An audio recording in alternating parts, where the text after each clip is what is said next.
Thanks for being here with Riffin with Griffin and our new sponsor, DoorDash. For a limited time, you can get 25% off and 0 delivery fees on your first order of $15 or more when you download the DoorDash app and enter code Griffin.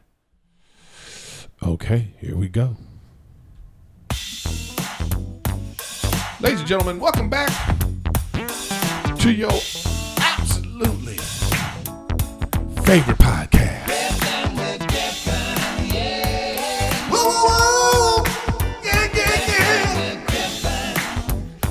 Is it real that we're Griffin? Whoa, whoa, whoa, whoa, whoa. Yeah, yeah, yeah. Ladies and gentlemen, we back again, and guess who's back in the house?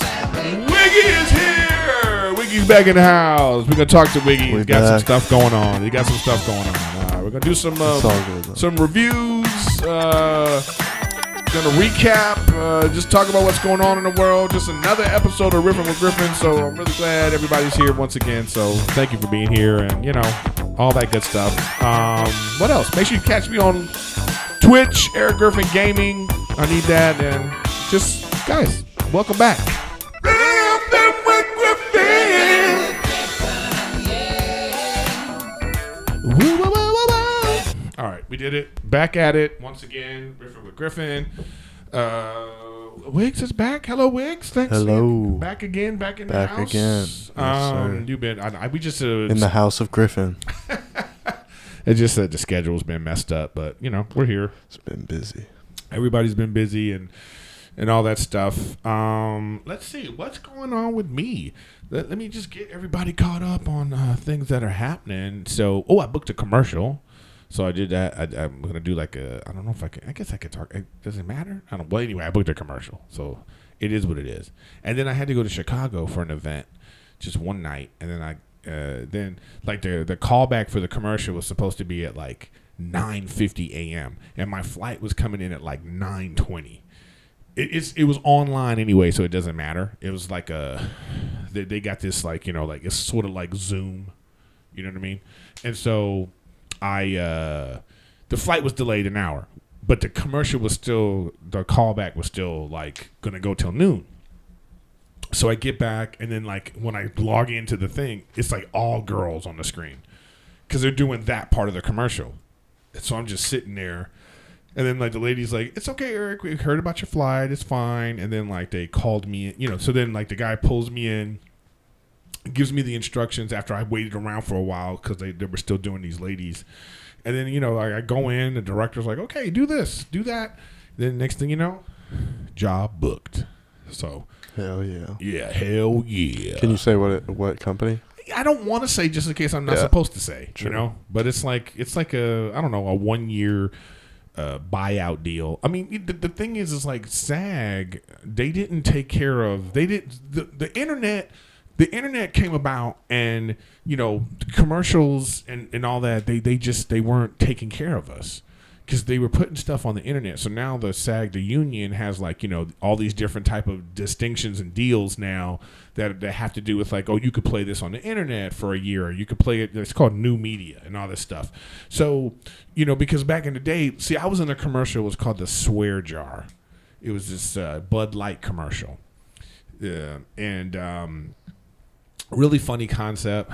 The commercial actually won an Emmy, but what happened was they never put it on TV. It was strictly on the internet. They were making people share it on MySpace and Facebook, whatever the app was at the time, and it was getting all this love. But the actors, we didn't make any of the residuals. We didn't make any the big money, so it kind of sucked. I mean, just recently, and this was almost 15 years ago. And just recently, Bud Light was doing an anniversary thing for those old commercials, and then my agent hits me up "Yo, they want to use that commercial." So I made actually more money this time than I did when I first made the commercial. That's the crazy part about it. So but anyways, that's when after that they started to really fix the commercial deal. They made it so people can actually because it is value. There's value putting something on the internet. You can't just be we're going to put this on the internet and nobody's going to, it's not the same as, say, TV, when it's sometimes even a stronger reach than TV. So I did that. That worked out. What else has been going on in my weird life? New podcast alert. New podcast. Yes. So there is I do have a new podcast coming out. It's I don't know if he wants us to talk about it yet. Okay. Yeah, I don't know if he wants us to talk about it because he's like real particular about these things. Coming. But it's coming September 15th. I can tell you what it is. It's called Gen to Gen. It's like generation to generation. It's kind of similar to like, when Wiggs is here, but this is a whole different, this is anyways. So I got another podcast coming out. So look out for that. It's called Gen to Gen.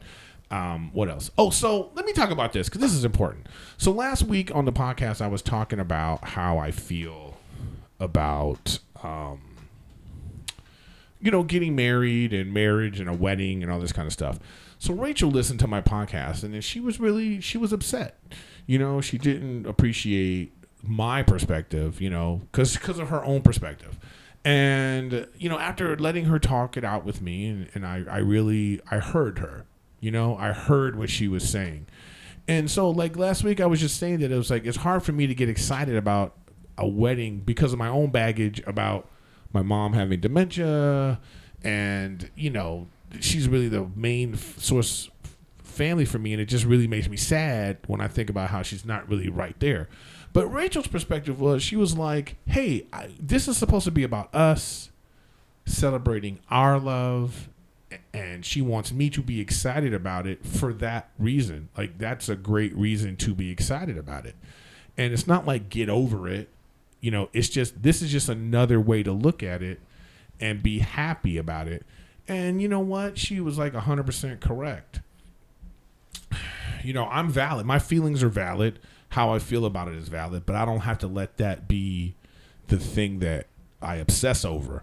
I don't have to be the thing that holds me back from enjoying something that is supposed to be beautiful, And so with that mindset, all I needed was that little change in mindset. And so now I can like look forward to this thing that we're going to do. And, and I think that it makes her feel better knowing that, I'm in it like that, even though she understands. But for her, it's like, this was a dream. It's like, she thought about her wedding her whole life. And, she wants it to be like exciting and like, all parties want to be there. You know what I mean? So, and I totally hear her. I totally get that perspective on it. I was letting my own baggage about my mom and, because it's still fresh and it's still so painful that I'm letting that dominate my whole feelings. And I really have to like take a step back and be like, you know what? There's other things to look at. There's other ways to approach it. And, so we'll see. I'll keep you guys posted. So now Rachel always says I need to talk about my wedding on the podcast so we can get some wedding sponsors. You know what I mean? So she's like, let's get like, we need a DJ. We're gonna need Wiggy's gonna be our videographer, so we got that. We need, maybe we need a dress person who jewelry. I don't know, like stylist. We need a stylist. We need like maybe there's a venue out there that you just opened up and you want to like use our wedding as like Erik Griffin got married here. I don't know, whatever. So we're reaching out to I'm reaching out to wedding people. So hit me up about that. Yeah, so that's that. So Wiggs, I know you got some stuff that you've been dealing with. Yeah. You had a couple of your friends pass away. Couple of deaths. Yeah. R.I.P. to that. Yeah. R.I.P. to them. Inju and Kawhi. R.I.P. Sorry about that. Yeah. It's okay. Unfortunately, I've dealt with this many times at this point, and it's kind of crazy. Yeah, I don't know. I'm a little bit numb to death at this point. Well, that's not necessarily a great thing. I mean, I know, but I know it's not a great thing. But it is what it is. Turn your mic down a little bit. I think your mic is spiking a little bit. There we go. So you don't make it too. Yeah. Hello. Yeah, I think that's better. Yeah, there we go. On the fly, we work on things. But yeah, no, I'm saying I get what you're saying. We deal with death. But it's like, and I know the manner in which these deaths is another thing that's troublesome. Yeah, that's the unfortunate part that I've dealt with more than too many times than I should anybody that should deal with. But it sucks, and unfortunately, it's part of life. But hopefully, hopefully it can finally be a wake up call, even though it probably won't be. It's not. For the people that don't know what we're talking about addiction. Yeah, overdose. Talking about an overdose, people die. I had Thursday or Wednesday. I was told that a friend that I was closer to when I first moved to LA, she was a photographer, that she had overdosed and her roommate found her. So that is dealt with that, and we she struggled a lot, and she was super talented, super sweet, kind person, but she really struggled with addiction, and it was tough. But we put together a really nice memorial for her at Echo Park Lake, that's and nice. a lot of people came, and I printed up prints of her photos, gave them out to everybody, and photos of her. So that was cool, and nice that everybody came and showed support. Was her family there? Did her family show up? No, her family. She's from Chicago, and her family relationship is iffy. So I understand. That was always something.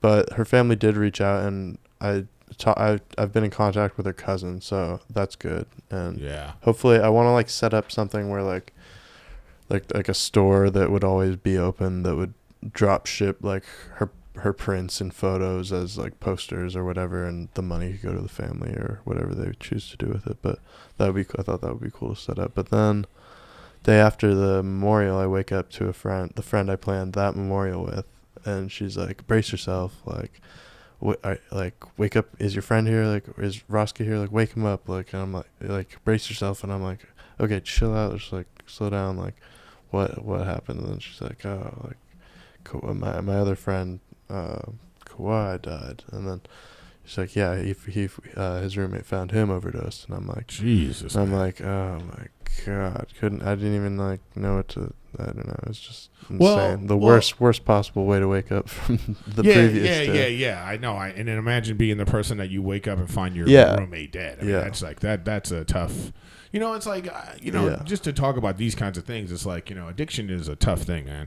And anybody listening right now, if you're battling with your demons, a lot of people have issues, and they're overwhelmed and they self-medicate. And so I do recommend therapy. BetterHelp, they're not a sponsor this week, but betterhelp.com/Griffin, you know what I mean? HELP. You reach out to any place like that. It doesn't have to be my thing. It just any kind of therapy that you think it'll really get you on a path, or at least you can start to recognize the things that's going on. I mean, because that's what happens. I mean, addiction is tough. I mean, addiction is, once somebody's addicted, it seems like they're always addicted, and they're always trying to struggle to fight that addiction.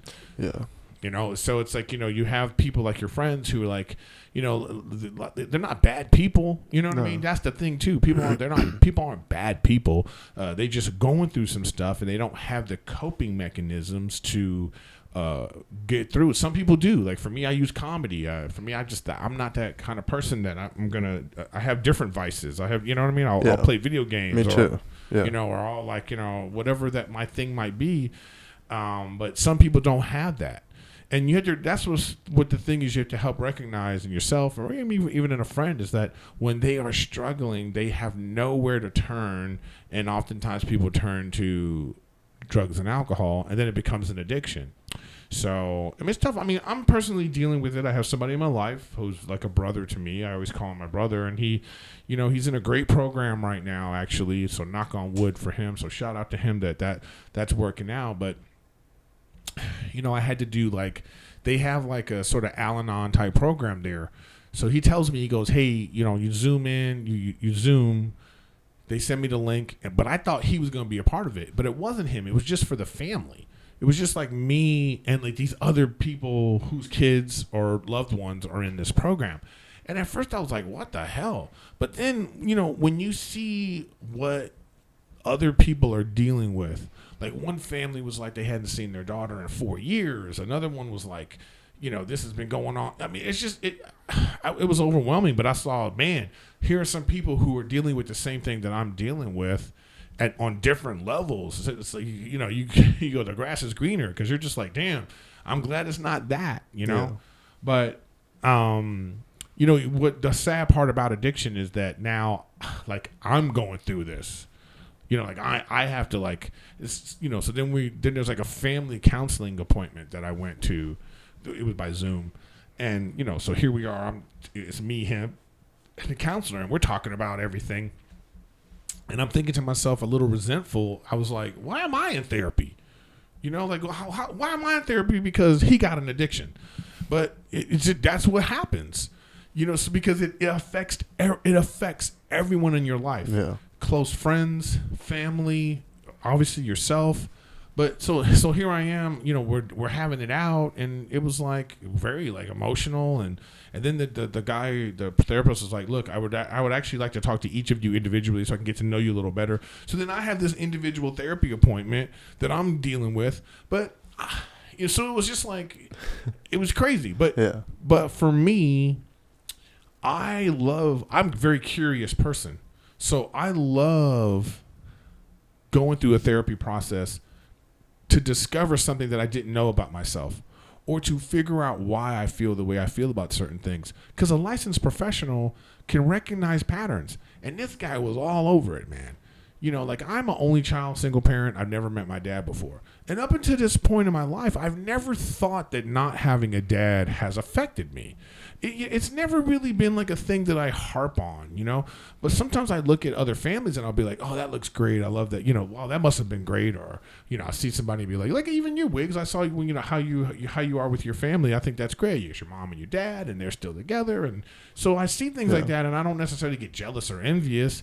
But I didn't think that it really affected me. But after talking to this therapist and like expressing how I feel about certain things, he starts to let me know, like, well, you know, that's a lot of that has to do with abandonment. And I'm like, abandonment? And then you just start to really think about it, and you just go, oh shit, maybe maybe I haven't dealt with this my whole life, and this is the first time that I'm like really taking that into consideration. So again, because of my family member's addiction and things that he's dealing with, now I'm in therapy to help me deal with stuff. And the next thing you know, it's like I'm learning some things for myself. Yeah. So, again, shout out to therapy. Yeah, therapy's good. Shout out to therapy. It's like, and it is hard. It is a hard thing to start. You have to really want to do it, and you have to be open. You have to let yourself be vulnerable. If you can let yourself be vulnerable, you will. I strongly believe you will get something out of it. But if you go into it with a like, because look, especially the smarter you are, the harder it is. Because when I consider myself a pretty smart guy. You know, I got a common sense approach to a lot of things. And so when you feel like you have a handle on life, it's hard to think that maybe you don't. Or maybe there's some things that you don't understand. Or maybe there's some things that like, it's a little missing puzzle piece that puts it all together. You didn't realize how small that puzzle piece was, but it actually blends together some things, bigger concepts. And so when you're like, you have a common sense approach, you think, I don't need therapy. So that's where I was for many years. And then it was like, when I got into it, I was like, oh, wow. It was like, you learn about boundaries. You learn about, again, abandonment. You learn about so many different things that are like just really life-changing approaches to the things that are going on in your life. So not to beat the drum, but I do. Therapy is important. Yeah. And it's like somebody like you, Wiggs, you got like a sort of like a calm, sort of like, deadpan approach to everything. Everything's like, yeah, so I won the lottery. And, I was at an orgy with 10 hot chicks. Yeah. You don't ever seem to get excited about anything. Yeah. Why is that? I don't know. I do get excited sometimes. You just don't verbally express it? Yeah, I don't know. Just it takes a lot for me to express it, actually. Like yeah, that's what I'm saying. Yeah. But I bet that's very frustrating to the women that you date. Yeah, probably. Yeah. I bet that's been an argument. Do you love me? You never show it. You never see it. Yeah, more or less. Yeah. So that's always have that conversation. It's not always. Are you like this calm too when you make love too? You're like, No, that's the only time I switch up, I guess. This is good. That's the only time you switch it up? Yeah. Okay, well, that's good to know. All you ladies out there, he will switch it up for you. He will come. He will come with the emotional thunder when need be. They're like, why don't you act like that all the time? Yeah, exactly. You turn into a different person? What are you like? I don't know. Yeah, you can ask them. All right, well, we need some references. So anybody out there that has made passionate love to Wiggy, please send your emails to eric@ericgriffin.com. If you have pictures, video, God. screenshots of text, we will take all of that. You'd love that, wouldn't you?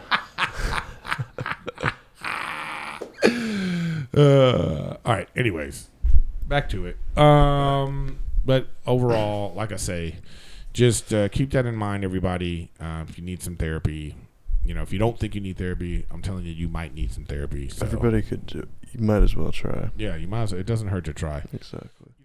What's up, guys? Let's talk about DoorDash. I love this service. Rachel and I, we don't always want to cook, and so when you want your food, you go on DoorDash. They have so many different restaurants. It's a good customer service. It's easy to use. And they come right to your door, and that's what it's all about, right? It's getting what you want from the restaurant that you want. You don't have to worry about, right now we're still in a pandemic, so it's like sometimes you just want that stuff from that great restaurant, and you just go, hey, can you bring it to my door? That's what DoorDash is about. And then what I love about it is when you're craving stuff like ice cream or donuts or some bad stuff, that stuff's available on DoorDash too. Like, we order donuts all the time. I love that. You didn't hear that from me. But that's what it happens. With over 300,000 partners, you can support your neighborhood go-to of your choice, Because that's the thing, too. A lot of these restaurants who need our support, this kind of thing, DoorDash helps keep those places alive and thriving. And they need that right now. Ordering is easy, and your items will be left safely outside your door when you choose contactless delivery. The contactless delivery option. So check that out. Now, guys, for a limited time, our listeners can get 25% off and 0 delivery fees on their first order of $15 or more when you download the DoorDash app and enter code Griffin. That's 25% off up to $10 value and 0 delivery fees on your first order when you download the DoorDash app in the App Store and enter code Griffin. Don't forget, that's code Griffin, 25% off your first order of DoorDash, subject to change, terms apply. Start eating good today. DoorDash. You know what? Turn your mic down a little bit more. I forgot I put it. Yeah. Hello. Is that better? Yeah, because I forgot I put a setting on it. I put a setting on the thing that it's like different. Like extra booming loud. Yeah. It is. The Tacoma Dome. This Sunday. Too much. Okay, what else is up? So I've been doing King and the Sting. I did like 4 episodes of that, and that's been pretty fun. And the King and the Sting those people, have been great. Yeah, they good feedback from those guys. So that's great. That's been fun. I think Theo. People keep asking, like, why are you sitting in Theo's seat? It's like, believe me, before we start filming, we're always like, I know you guys talked about. Yeah, it's like, you should sit here, bro. But he's like, I get it. Theo's going through his own thing too, so I'm just stepping in to help. Because when he's got out of town and all that kind of stuff. So those episodes have been great. I might be. I don't know if I'm going back or not, but it's like, I'm sure you'll be back. When I can, I will, and so that's been going on. That's fun. Stevie and his black butt. Yeah. I'm going to get Steve to come on the podcast.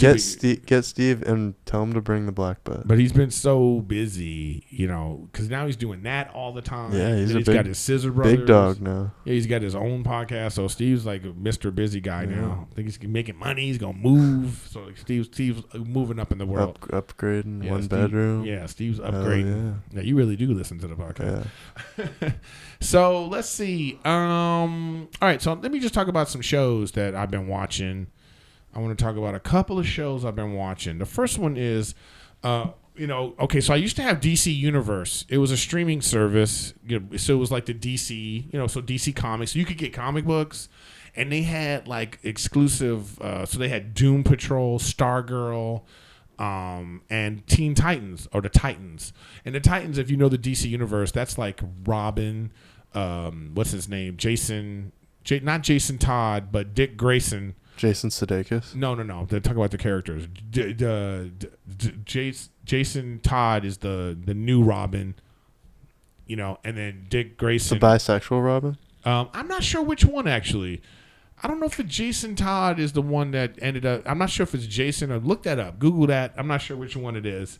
But anyway, in the story, in that universe, Robin becomes Nightwing as he gets older, and he has his own way of doing things. So he has these Titans, and so I saw the first 2 seasons on DC Universe, and the first thing I liked about it is the fact that it's rated R. There's like cursing and sex and violence. I like that. I'm an adult. I want adult stuff. And I love that you have this cartoon. You have this, not cartoon, but you have a comic book world, and you've put some more realism on it. And that's what I really like. So the first 2 seasons, it was cool. It was good. It's not the greatest acting in the world, if I'm being honest. Okay? That's my only knock on it. It's like, you're not watching The Godfather. Okay? It's like, it's some corny acting a lot of the times. But you know what? It's surrounded by the DC world. All right?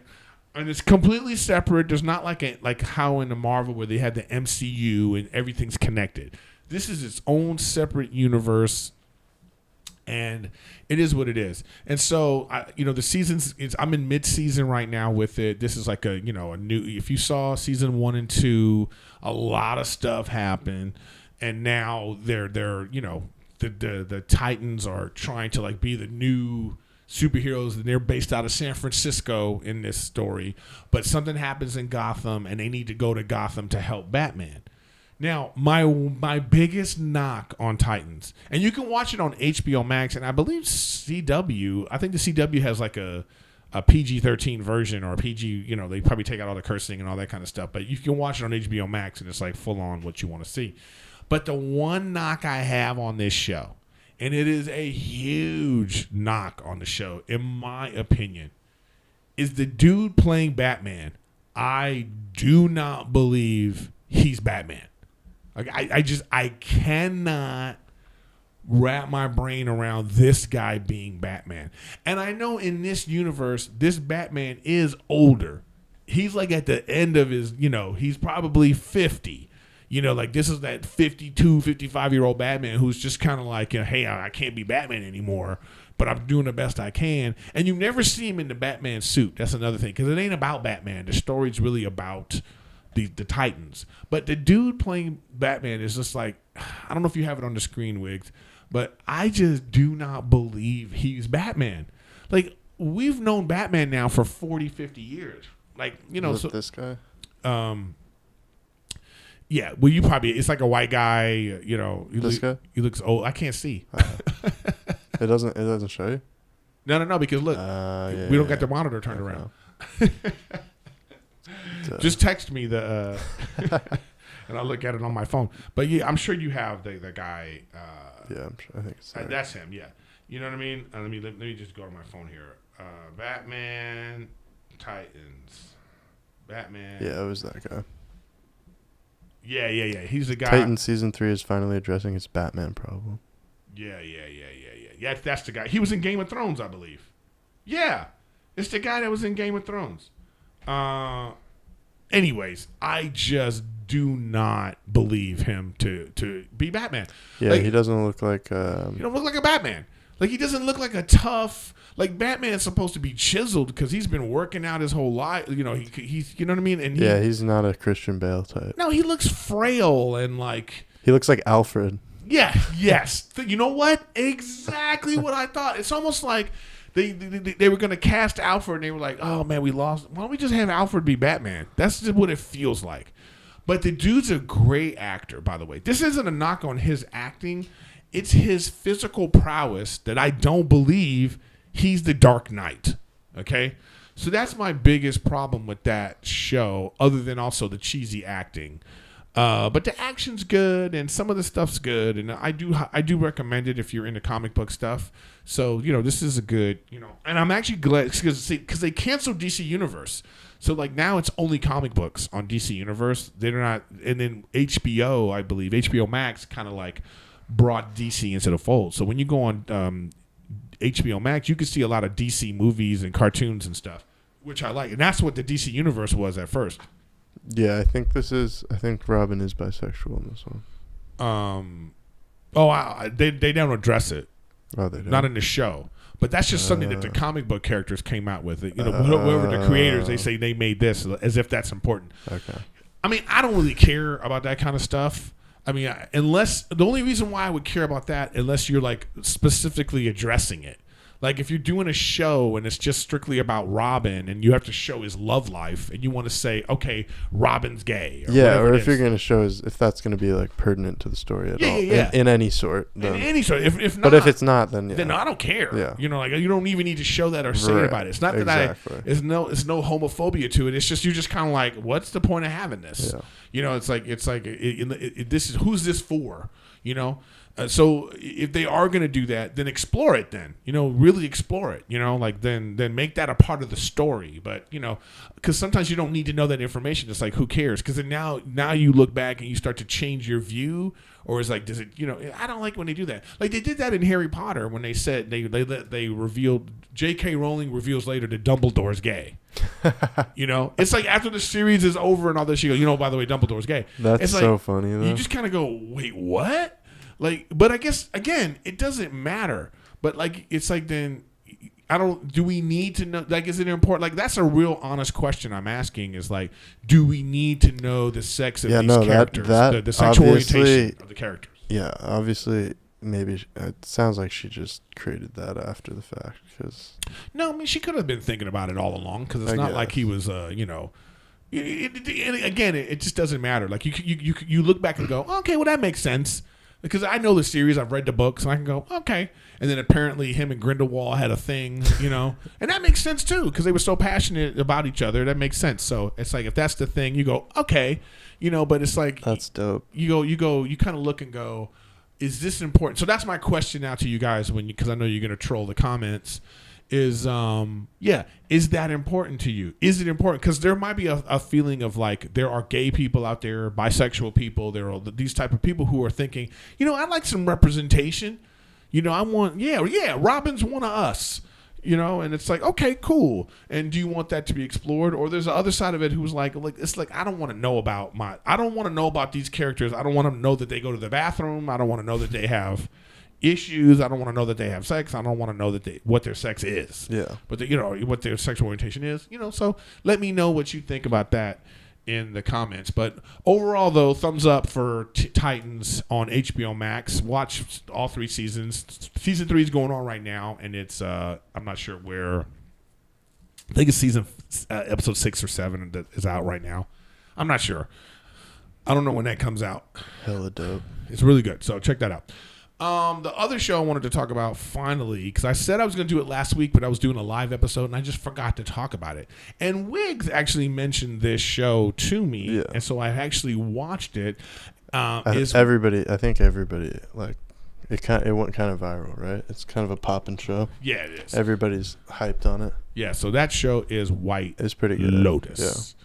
Yeah. And White Lotus is fantastic. Listen to me. It's fantastic. Yeah, it was pretty good. My buddy of mine who was in I'm Dying Up Here with me, Jake Lacy, is on the show, and he is. I hit him up to tell him, and I'm going to get him on the podcast too. And by the way. Stifler's mom. Can I talk about it, motherfucker? My bad. It's a good show. All in the comments right now, people are like, Wiggs needs to slow his Shut roll. the fuck up, Wiggs. Wiggs needs to. That's what they're going to be saying right now. Yeah, I know. You're going to be like, Wiggy came back. Shut the fuck up. Welcome back, now quiet. Yeah. Okay, so my buddy Jake Lacy, I told him, I hate your character. And that is just a testament to how great he's doing as an actor. Like, it's such a, he plays this annoying, spoiled, rich guy who is just complaining about his room the whole time. So White Lotus was made by, I believe the guy's name is Mike White. He directed, wrote, and was the star in one of my favorite movies of all time, School of Rock. Yeah. He plays Ned Schneebly. Yeah, Ned Schneebly. Ned Schneebly. So he wrote this show, and it's so good. It's about these like privileged people that go to this like Hawaiian resort, and all the things that happen and all the issues that they deal with, and the people that work at the resort. Yeah, and they deal with race, they deal with family, they deal with economic differences and money, and it's a great show about interpersonal skills and about people, how they connect and how they don't connect, and people that make tough choices in their life, and so he's great. And the chick that plays his wife, what's her name? I always get her name wrong. Let me just look up White Lotus cast so I can see it on my phone here. White Lotus cast. Oh yeah, Alexandra D'addario. She was like a teeny bopper. Yeah. She was like a teeny bopper actress in all those type of movies. She's got like amazing eyes. Like that's her thing. She's beautiful, and her eyes are just captivating. You know what I mean? Yeah. So she's great. Now she's this phenomenal actress. Like she's doing a great job in the show. Yeah, she's great. And then, like he said, Stifler's mom, Jennifer Coolidge. Yeah. Like she's gonna get nominated for something. Yeah. I think Jake's gonna get a nomination. He killed it. I think everybody in this show, like you said, you hate his character. Yes, like he's really so annoying. Yeah, and the guy, his mom, and the guy that plays what's his mom's name? Who's that actress? She's big too. Molly Shannon. Yeah, exactly. Yeah, so like it's just So again, it's a show about, and it's only like 6 episodes too. Yeah, it's and the show opens up. The show opens up. Where actually the show opens up at the end. That's what something that I really enjoy too. There's like a murder. There's a murder committed. Wiggs, let me finish. I have to scold him now. It opens. Okay. The show opens. There's a murder that happened during the duration of these 6 episodes, and so you're gonna find out how it happened. But they opened up at the beginning, and then it says 3 weeks earlier. I mean, a week earlier, or whatever it is, and then that Jake's character, he's on a honeymoon with his wife, and then like this other character, she's like got the ashes of her mom, and then there's this family. This family where the mom is sort of the overbearing mom, and the dad's kind of weak, and then he's got these 2 kids, and then a friend is there, and then there's like all these. Then the crazy guy that runs the hotel, he's insane. He's got his own issues. It's just. I'm telling you right now. Now I told Bobby Lee about this. I said to Bobby, I was like, dude, you gotta watch White Lotus, and he's always like, I don't trust your recommendations. But I saw him the other day, and he was like, he loves it. So. I do highly recommend White Lotus, and I wasn't going to watch it. You actually the one that told me about White Lotus, so I was like, all right. You.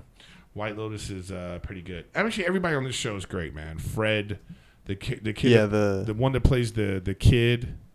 With at first he's always on his cell phone, and then he wants to be like a rowing guy. And the guy that plays, oh my god, the resort manager. Yeah.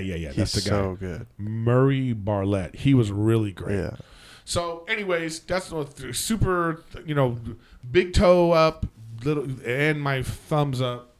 Big toes up. 4 big ups. Toes up. Four ups for White Lotus. And 5 toes up. You can see how excited he is. So that's what he won't even shut the fuck up. So. Did you? Speaking of your boy Bob, did you watch Reservation Dogs? No. That's pretty good. Oh, is he in that? Yeah, he plays the doctor. Reservation Dogs. Yeah, it's about Native Americans. I saw the poster for that. Reservation, like these kids that. Yeah, it was good. Okay. I didn't know you took this much time to watch television shows because you're always listening to podcasts.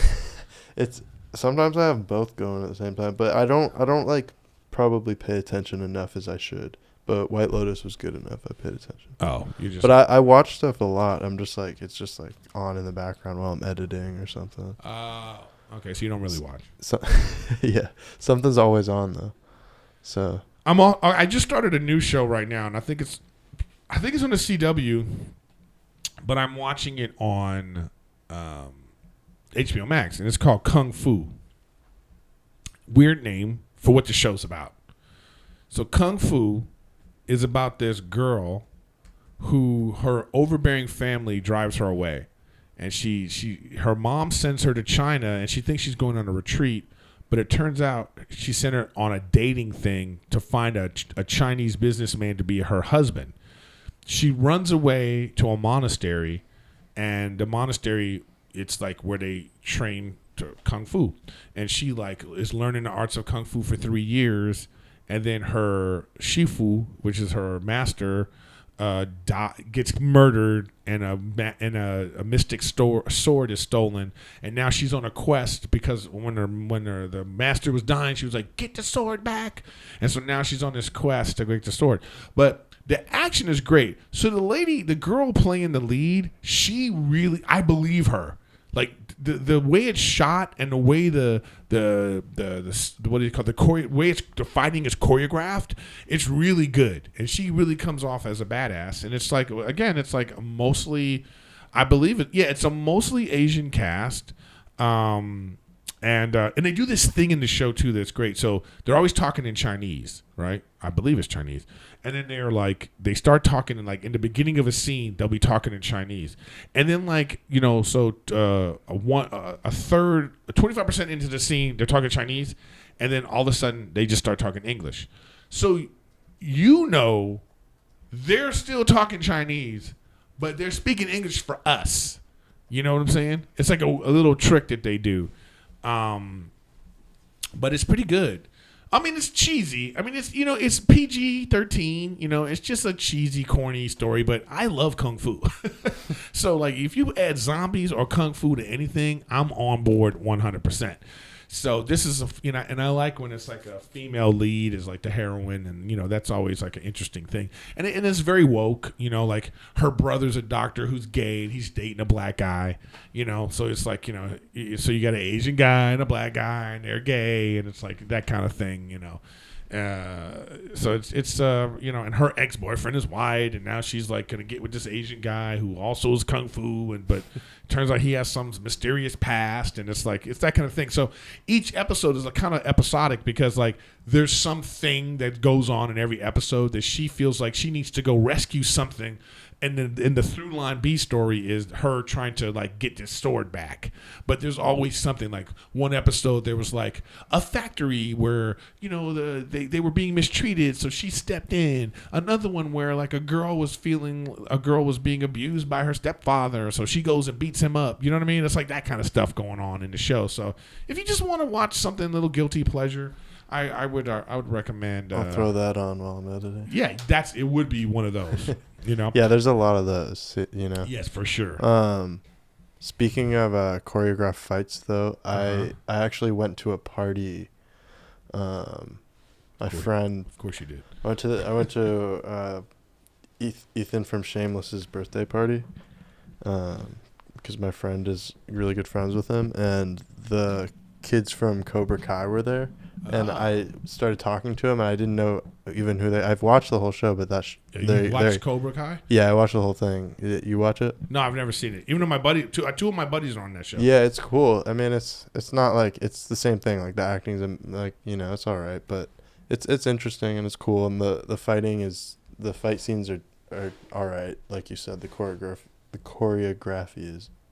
Choreography. Yeah.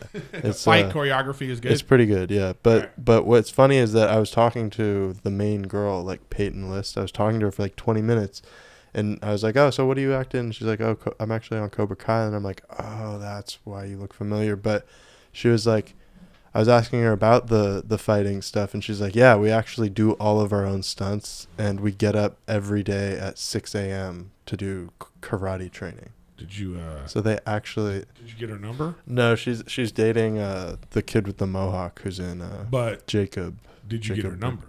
No, I actually I exchanged Instagrams with her boyfriend though, because he wants to make a. Okay, because that wasn't going to where I thought it was going to go. No, she's a cool girl, but she's dating that guy, and he was right there, and they were all talking to me, and they're on the show. And her two brothers were also there talking to me, but they want to do a Magic the Gathering YouTube channel.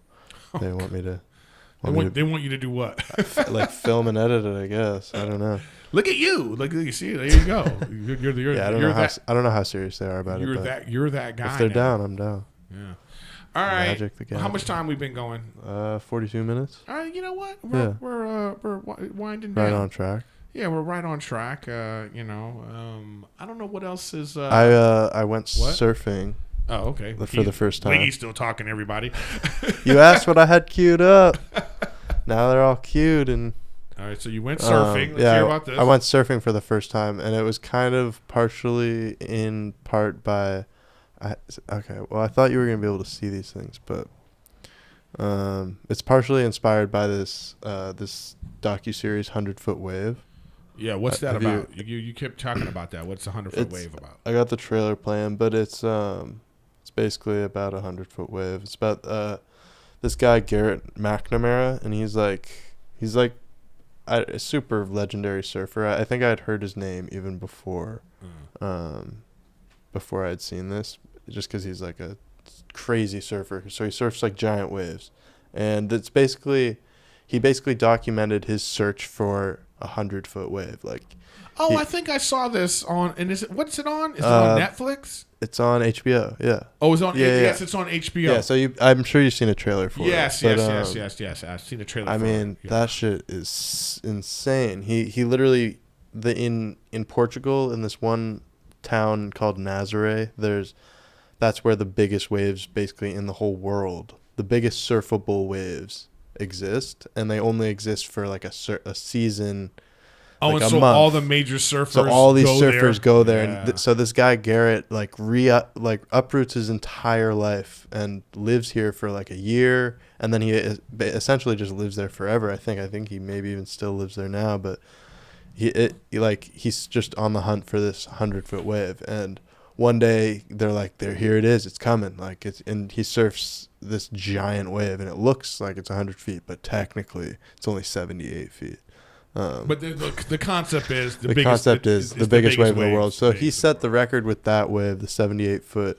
And they do that on the show, that you see it. Yeah, it's basically his whole journey of finding out Nazaré and finding the town and becoming cool with the locals, and he basically turns this town into a surf town. Nobody had ever surfed there before in the world, but someone went there and they were like, they have giant waves. That's where the wave is. That's where the 100-foot wave is. And so he's like, I gotta go. And he goes there and he learns the seasons and learns the wave. I mean, it's all this research. I mean, he has a huge team.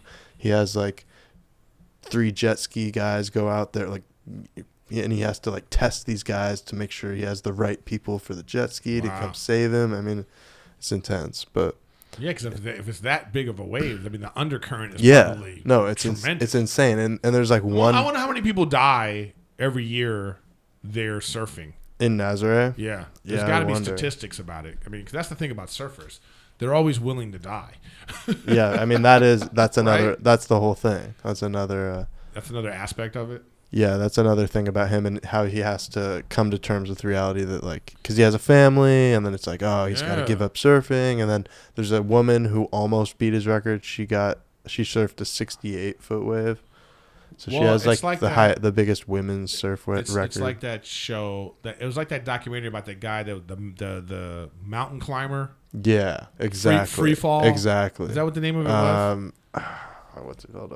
I think it was Free Fall or something. But he was that. Yeah, I watched that. I mean, that's amazing. I was sweating. It's the same type of right. It's the same type of thing. Yeah. All right. Well, there's another. But it makes you want to surf. Another recommendation. So I went surfing. Another recommendation by Wiggs to watch 100-Foot Wave, and I believe that's on HBO. Yeah, so HBO. So we'll check that out too. And so it says what happened? It says that 2 people did die surfing Nazaré. Yeah. See. All right. So check out White Lotus on HBO. Check out 100-Foot Wave on HBO. Actually, check out Titans on HBO also. Yeah, big HBO. All those are on there. And even Kung Fu is on HBO. This is all HBO recommendations. HBO need to sponsor. I know. They need to sponsor me for talking about them. Well, you know what? It's a short and sweet one this week. They don't always got to be an hour or longer. I got some more guests lined up. Make sure you check out the Paulie Shore episode. I did that live. Not live, but I recorded that in Vegas at his house, and that's still up. That's an interesting one. And Dean Del Rey, that was a good one too. Make sure Dean's such an interesting, fascinating guy. And I'm still got my solo episodes I'm going to be doing. But again, I got my buddy Ian Edwards coming soon. I got Steve's going to come back. Then I'm trying to get Bobby and all these kinds of people. But, for the most part, I want to get my buddy Jake Lacy from White Lotus to come on and talk about it. Because he's also the thing about him that what's very interesting, what I know about him is that he's really pretentious in a good way about acting and art. Like, he very much cares about the art form. And everything he does is deliberate.